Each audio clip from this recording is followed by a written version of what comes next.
साहब के खिलाफ कोई नहीं जा सकता, वो कोई भी हो, कांग्रेस, बीजेपी, शिवसेना। फाइनली जो साहब कहेंगे वो सबको मानना पड़ेगा। कोई भी पॉलिटिकल पार्टी हो, सम्मान उनका सभी करते हैं, जीना भी तो है। कुछ लोग होते हैं ना, उनके दुश्मन भी उनके रिस्पेक्ट करते हैं और साहब ही कहते हैं लोग। एक सरदार जी ने एक थप्पड़ मार दिया था, गैलेक्सी चेंज हो गई कि this Galaxy is not for you. इसलिए जब भी सरकार बदलती है तो बहुत सारे लोग झंडा भी अपनी गाड़ी का बदल लेते हैं। किसी की माँ ने दूध नहीं पिलाया है जो उस पूरे इंडियन सबकॉन्टिनेंट में जो वीडियो बनाकर उसको गाली दे दे। भीम सेना, परशुराम सेना, करणी सेना, किसी भी।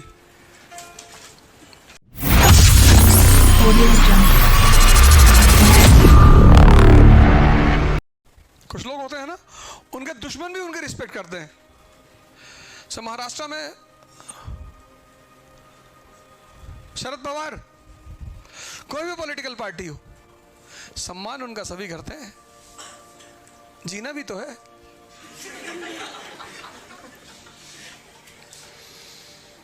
साहब के खिलाफ कोई नहीं जा सकता, वो कोई भी हो, कांग्रेस, बीजेपी, शिवसेना। फाइनली जो साहब कहेंगे वो सबको मानना पड़ेगा।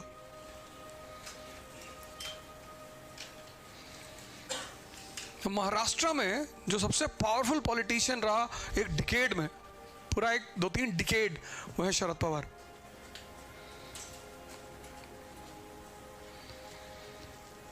कह दिया तो कह दिया, डन साहब। और साहब ही कहते हैं लोग। एक सरदार जी ने एक थप्पड़ मार दिया था, गैलेक्सी चेंज हो गई। वो एंड्रोमीडा उठा के उस पार कोई गैलेक्सी है, XC195 करके कुछ है, वहां भिजवा दिए सब कि this Galaxy is not for you. इसलिए जब भी सरकार बदलती है तो बहुत सारे लोग झंडा भी अपनी गाड़ी का बदल लेते हैं।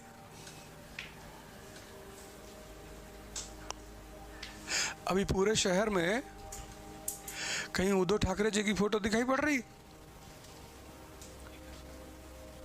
है ही नहीं। मैं मुंबई था कल, उनकी फोटो ही नहीं कहीं, गायब। यह है सरकार। ये गांवों में क्यों लोगों की जिंदगियां बर्बाद हो जाती हैं?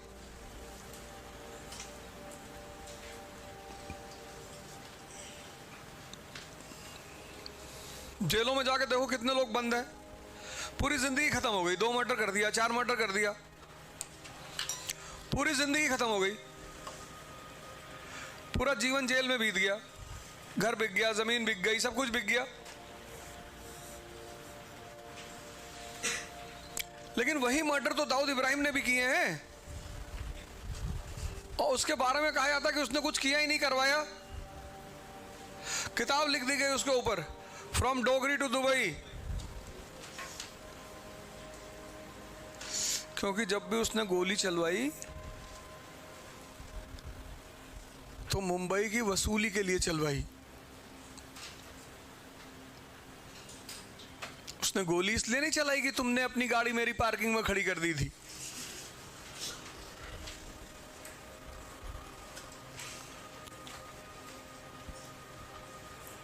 कितनों का तो आइडियल है वो। उसकी बिल्डिंग गिराने के ऑर्डर आया था, किसी ने नहीं गिराया। किसी ने गिराई उसकी बिल्डिंग? पता नहीं कहां सब गायब हो गए। उसकी बहन जब तक जिंदा थी सारा हिसाब किताब वही देखती थी, हसीना पारकर। अगर इंडिया आ जाए तो प्रेसिडेंट तो बन जाए मरते मरते। और किसी माई के लाल ने आज तक उसके ऊपर वीडियो बनाकर गाली नहीं दी। किसी की हिम्मत नहीं है। किसी की माँ ने दूध नहीं पिलाया है जो उस पूरे इंडियन सबकॉन्टिनेंट में जो वीडियो बनाकर उसको गाली दे दे। बाकी सबको गाली दिया, संतों को दिया, टीचरों को दिया, डॉक्टरों को दिया, सबको। पर सबसे बड़ी बात जो मैं इस देश के बारे में सोचता हूँ कि बताओ यार, सबको पता है कि रात में गाली दिया, सुबह जहां घर होगा ना वहां टेनिस कोर्ट बना होगा। यहां कामले साहब रहते थे, नहीं नहीं वो तो 10 साल पहले चले गए थे।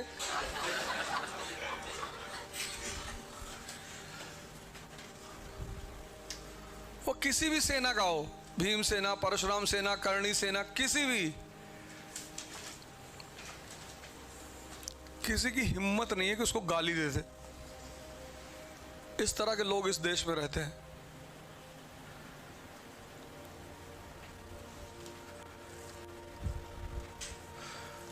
चौबीस घंटा लगेगा, 24 आवर्स। वो प्लास्टर सूखने में थोड़ा टाइम लगता है ना, गिरा तो वो देंगे 2 ही घंटे में।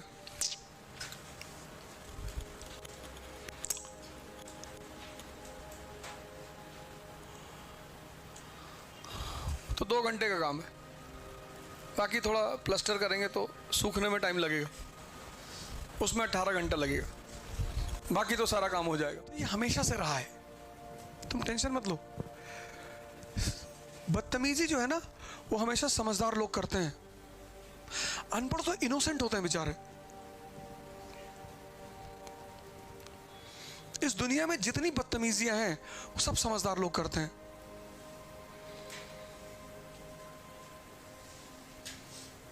यही तो एक राज की बात है।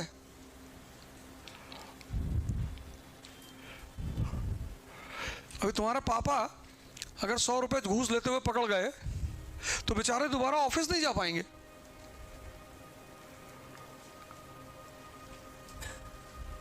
और ये हमारे पॉलिटिशियंस,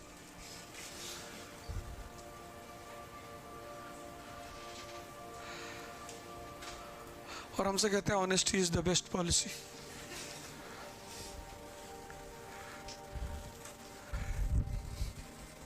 यही तो खेल है। एक भारत के अरिस्टोटल हैं, उन्होंने भी रिसेंटली मुझे ट्रोल किया कि ओझा वाज सेइंग कि तिलक वाज अगेंस्ट, ये वाली नहीं, वो इंडिया स्ट्रगल फॉर इंडिपेंडेंस, हाँ ये वाली, ये देखो ये किताब है ना। उन्होंने मुझे ट्रोल किया अभी, वो बहुजन लीडर हैं शायद, बहुजन समाज, और ओझा इज अ ब्राह्मण and he was saying कि तिलक was against caste system and untouchability। पर आजकल पता है क्या करते हैं लोग, आजकल टाइप करते हैं एक पेज पर, फिर उस पेज को वीडियो में दिखाते हैं कि किताब में लिखा हुआ, किताब का नाम नहीं बताते। देखो तुम लोग पढ़े लिखे हो ना, ये देखो अरिस्टोटल है, वो डेली एक नया कांड लेकर आते हैं, new modern Aristotle of India. देश में जनता पढ़ती नहीं ना, किताब तो पढ़ती नहीं, तो उसको तुम कुछ भी समझा सकते हो। जैसे वो समझाते हैं कि मुस्लिम पॉपुलेशन बढ़ रहा है,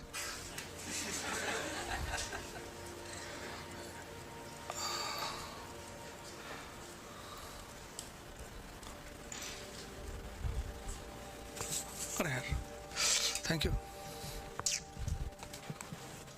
ये देखो वो वीडियो सब घूम घूम के तो सब लोगों के सामने आ ही जाता है कभी ना कभी। तो हर एक आदमी में होते हैं 20-30 आदमी, जिसको भी देखना 8-10 बार देखना। ये भी लास्ट में उन्होंने शायरी भी कही है। तो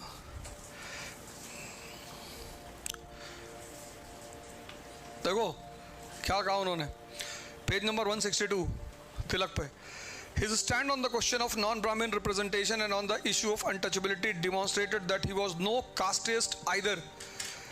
When the non-Brahmins in Maharashtra sent a separate memorandum to the government dissociating themselves from the demands of the advanced classes, Tilak urged those who oppose this to be patient. If we can prove to the non-Brahmins by example that we are wholly on their side in their demands from the government, I am sure that in times to come their agitation, now based on social equality, will merge into our struggle. To the non-Brahmins, he explained that the real difference was not between Brahmins and non-Brahmins, but between the educated and the non-educated Brahmins. ये सब 162 page पर लिखा हुआ है, और ये India के press, government के प्रेस से प्रिंटेड किताब है। आगे सुनो क्या लिखता है वो आदमी। देखो, तिलक declared, if a god were to tolerate untouchability, I would not recognize him God as well. ये देखो, ये लिखा है ये, if God were to recognize untouchability, अगर भगवान छुआछूत मानता है तो मैं उस भगवान को भी नहीं मानता। ये तिलक का स्टेटमेंट है, और गवर्नमेंट ऑफ इंडिया के प्रेस से छपी हुई किताब है ये।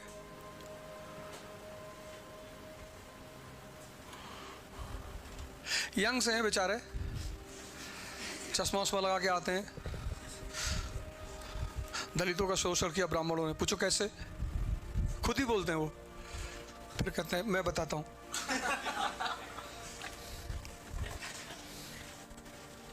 ये देखो, ये किताब है विपिन चंद्रा की, गवर्नमेंट ऑफ इंडिया से प्रकाशित हुई, और पेज नंबर 162 पे लिखा है इसमें।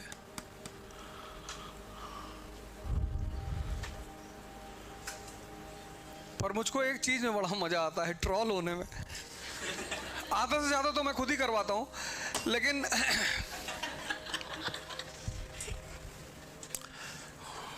काफी दिन हो जाता है, मुझे सोचता कुछ हलचल नहीं हो रही यार, तो अपने ही किसी आदमी को बोल देता हूँ कि हाँ कर दे, ट्रोल कर दे।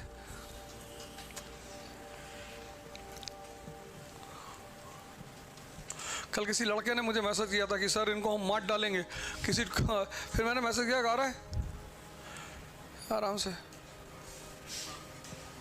लड़ाई लड़ेंगे बॉर्डर के उस पार, इराक में बगदाद पे कब्जा करेंगे।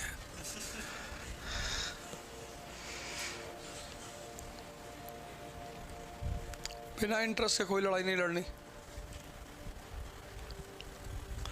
मस्ती से रहो।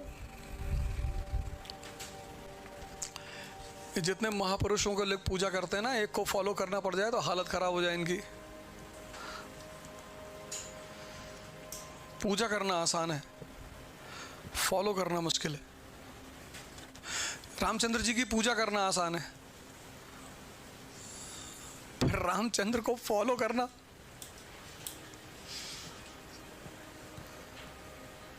तो इस देश ने एक एस्केपिस्ट फिलॉसफी निकाली, पूजा करना। जिसने भी एक्स्ट्रा ऑर्डिनरी काम किया उसकी मूर्ति बना डाली कि भगवान। अब जिसकी तुम पूजा करने लगे तो तुम्हारे पास एक कॉन्सेप्ट आ गया कि भैया ये तो भगवान थे, भैया हम इंसान हैं भैया। तो तुम उस व्यक्ति को फॉलो करने से बच गए। किसी को नहीं फॉलो करना हो तो उसको भगवान बना दो, और किसी को नहीं फॉलो करवाना हो तो उसको भगवान बना दो। तभी तो बुद्ध ने कहा था कि मेरी मूर्ति मत बनाना। उनको पता था कि इस देश का जो समझदार तबका है वो उनको भगवान बनवा देगा, फिर लोग ध्यान भूल जाएंगे। अब जो काम भगवान करता है वो हम कैसे करेंगे? अब कृष्ण ने उंगली पे पहाड़ उठा लिया तो आप रिलैक्स है, क्यों? तो भगवान थे भैया।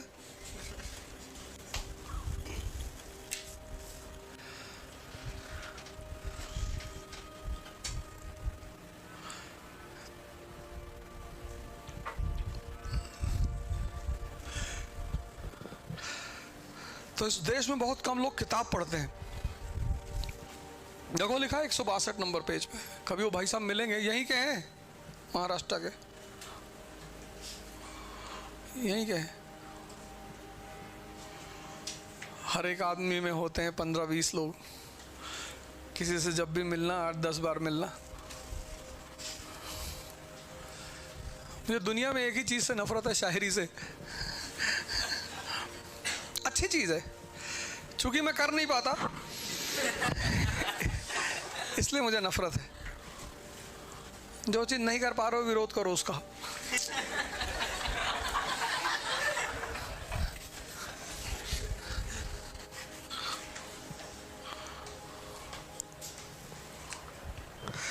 आम नहीं खा सकते हो तो आम की बुराइयां गिनाओ।